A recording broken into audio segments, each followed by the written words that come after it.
On this episode, we meet one of the original tech startup entrepreneurs in Dubai. Ravi Bhusari co-founded DoPlays, a community networking platform, in 2007 and has since gone on to set up a co-working space called Nook. Welcome to Dubai Works, a business podcast about the innovators, the products, the services and trending topics, loving Dubai's take on the business stories that matter. My name is Richard Fitzgerald. I'm the founder of Augustus Media, publishers of Lovin Dubai, Lovin Saudi and Smashy TV. Each week we'll be interviewing the dynamic business leaders of Dubai. Hi Ravi. Hi, how are you? Good. Thanks for coming in. Thanks for having me. So tell us, you're the founder of DoPlays and many more things. Yeah, I mean, I'll qualify that. A co-founder of DoPlays. Okay. I have a friend and business partner, Derv. Him and I started DoPlays, no exaggeration, over a decade ago here in Dubai. Wow. It was a play on words for Dubai Plays, and the problem, like many entrepreneurs, that we were trying to solve was that a lot of expats as well as locals here struggle to meet others to maintain the team sports that they grew up playing in their home country, right? They come here for adventure, meaningful work, a change of scenery, climate, and we found that people like ourselves wanted to play team sports but struggle to meet others to play those sports. And so we started a website called doplays.com to help them connect and play the sports that they have a passion for. You established a platform around a community as a startup kind of tech platform a decade ago. Yeah. What was that like? It was pretty exhilarating and terrifying, but definitely rewarding. We started it roughly maybe a year or two after Facebook really launched. And I remember back in the day in 2006, 2007, when we both came over from Canada. I'm originally from Montreal and he's from Toronto. Yeah. That you would add literally 10 friends a night on Facebook because that was the way you would then remain connected with them, or kind of swap, I think, BBM pins back in the day. Yeah. But yeah, so 10, 12 years ago when Facebook was taking off, it was also a great way for DoPlays to then kind of build a platform, start a Facebook page, and then kind of build our business from kind of that online presence. How did you set up a company? Were you an entrepreneur at that time? Did you have that spirit out of university? I've had it since I was probably 6 or 7 years old. Not to bore you with my childhood, but I grew up in the Kingdom of Saudi Arabia, a place that I have a lot of affection for. My father was. Is that how you kind of ended up back in Dubai? Because you had contacts with the region. Yeah, I had. I mean, I'm not Arab by origin. My father is from India. Mother is Canadian.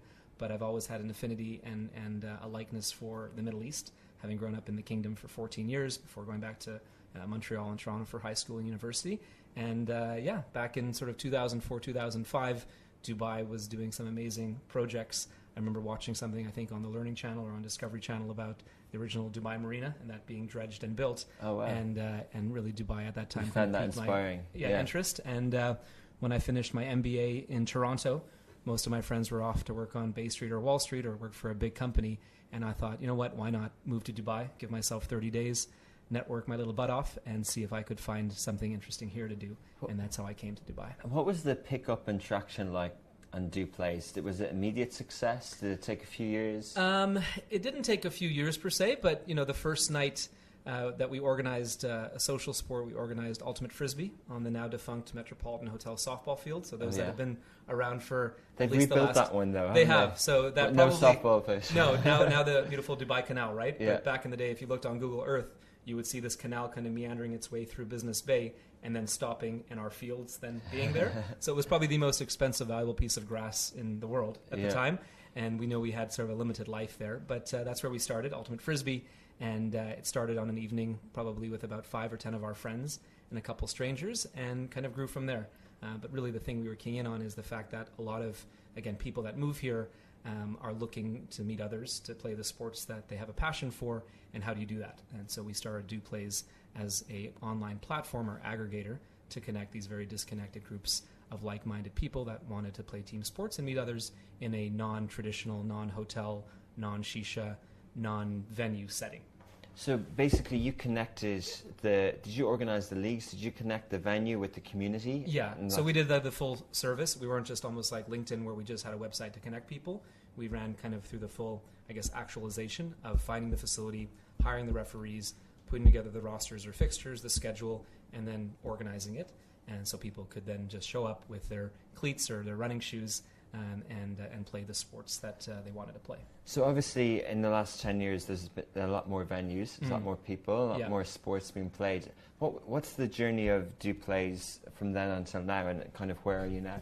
Yeah, so I guess we're the old horse, right? We've been around for 10 plus years and probably one of the first companies to be fortunate and grateful to raise angel investment and some VC capital from back in the day. Can you explain that? What does that mean, and kind of what happened there? Yeah, so within probably 2 years of starting Do Plays and running sports leagues and tournaments and events, we decided to raise some angel investment monies from an investor here in the UAE. So you didn't raise funds at the start. You we were self-funding, yeah. And back in the day, I think in fairness to investors, they want to see traction, and traction in our industry is more than just likes or views. They really wanted to see us be able to kind of, I guess, convince people to part with their hard-earned money to play, hopefully, a well-organized Do Plays, sports league. Okay, so you've got people paying to be part of Do Plays, the community.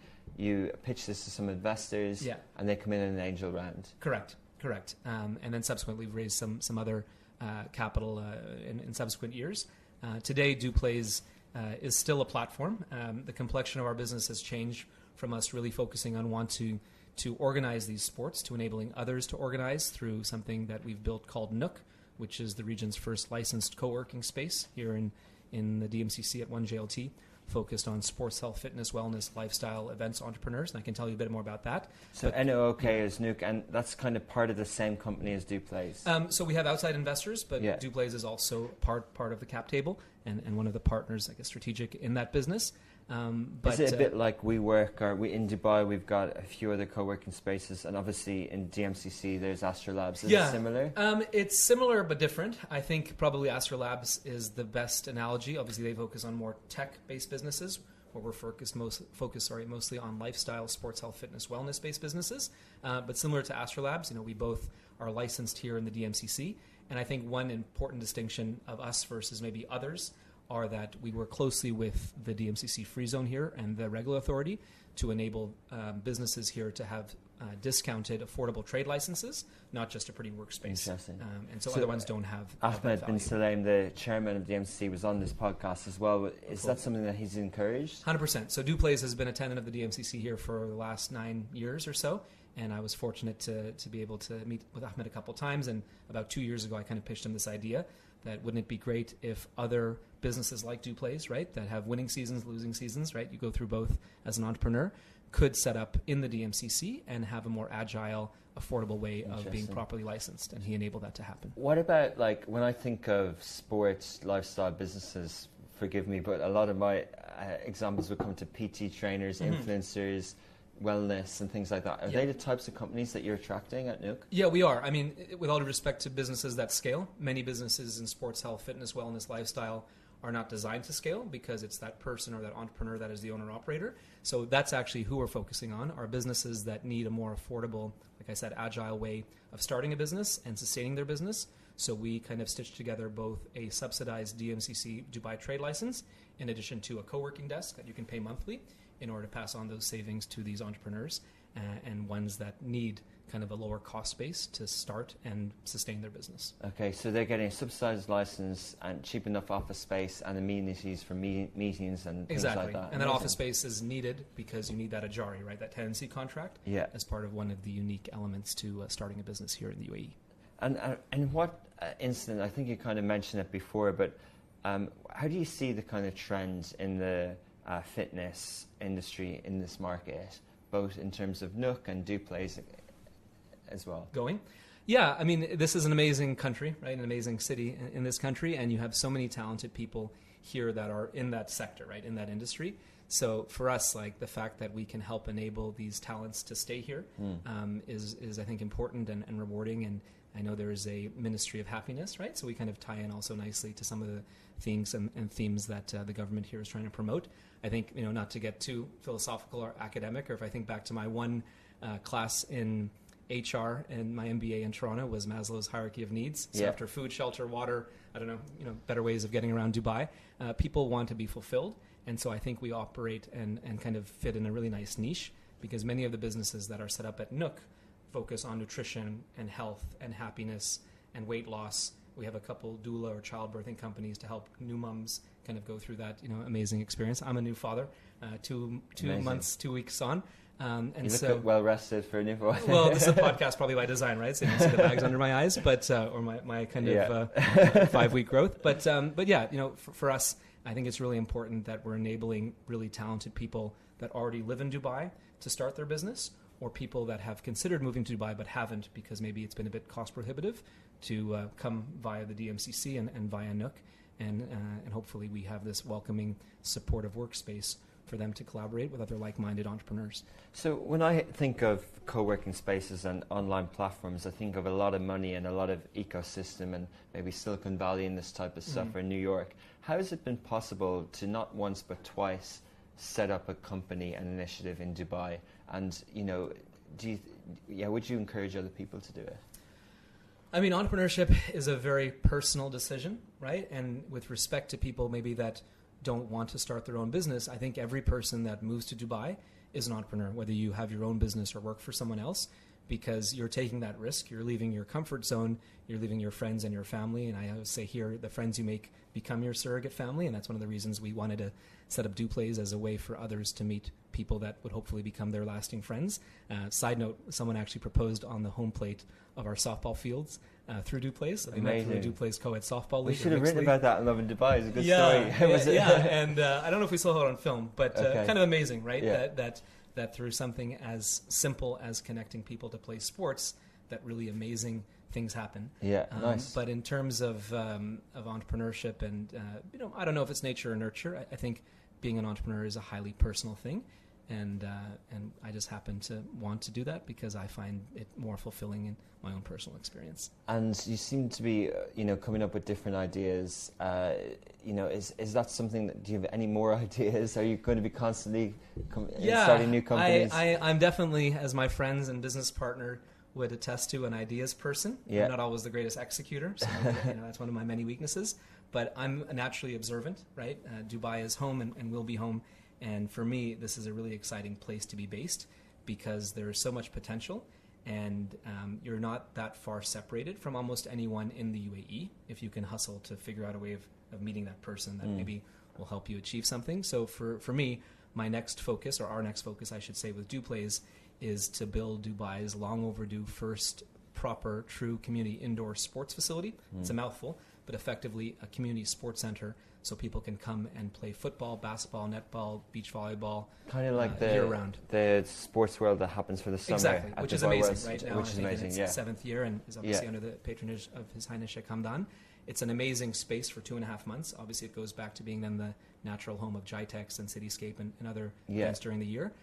So we're looking to build something like Dubai Sports World and complement what they've done. So Duplays would be a physical place. Exactly. And you mentioned you're also doing something like that in Saudi Arabia, so you've expanded. Yeah, so we partnered about 2.5 years ago with a Saudi-based developer, and we're now having built our first indoor air-supported dome sport facility in North Jeddah. It opened about 3.5 weeks ago. And you'll try and do something like that here too. Yeah, and we will. So I'm in the midst of, knock on wood, talking to someone here in the JLT area to see if we can build something bigger and something that services the surrounding communities here that I think need and a something good place, like a good community for it. And close to Nook, which kind of nicely stitch in because ideally people are licensed through Nook if you're a football trainer or a basketball coach or a nutritionist, and you can then come actualize or deliver your talents at our sport facility. We had Tony Robbins in Dubai. Did you I went to him. You went? Yeah. How was it? It was amazing. To be honest, I hadn't really followed him. I was actually invited from a business partner who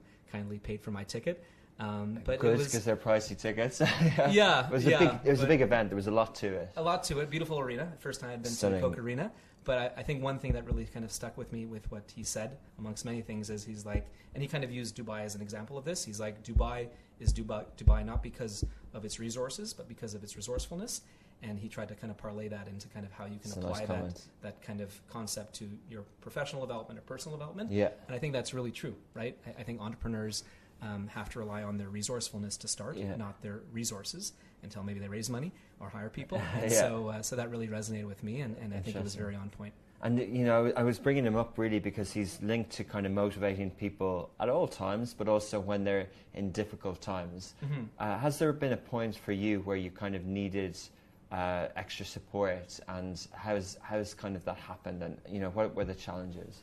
Yeah, so we've been in business for 10 years, and whether you have a sports business, as we at DoPlays has, or a non-sport business, you have winning seasons, right? Winning financial years, and losing seasons, losing financial years.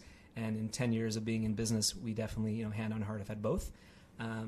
It's the last couple of years have been a challenge, but we persevere every day in the office. Our team hustles to sort of figure out how to kind of right the ship.